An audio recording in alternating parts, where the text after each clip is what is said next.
मेरे बच्चों इस क्वेश्चन में बोल रहा है find the value of x if a + 7 = 0 and b + 10 = 0 and 12x² = ax - b। तो बच्चों यहाँ हम लोगों को क्या करना है, x का वैल्यू बताना है। अगर a + 7 0 के बराबर है और b + 10 भी 0 के बराबर है और ये क्वेश्चन हम लोग को दिया हुआ बच्चों, राइट। तो कंडीशन क्या है, कंडीशन है बच्चों पहला a + 7 = 0, तो यहाँ से क्या होगा, हम लोग को a का वैल्यू मिल जाएगा -7।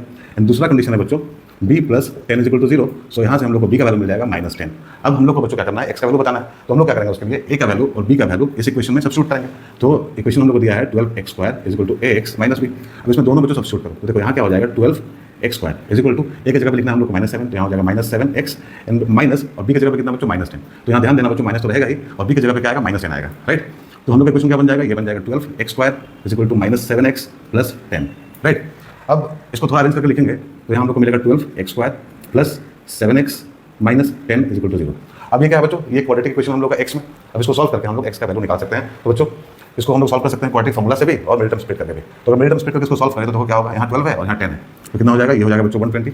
अब 120 का फैक्टर क्या होता है, ये होता है 260, 230, 215।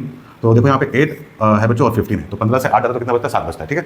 तो इस तरह से हम लोग कर सकते हैं। यहाँ पे देखो 12x² + 15x - 8x - 10 = 0, ठीक है।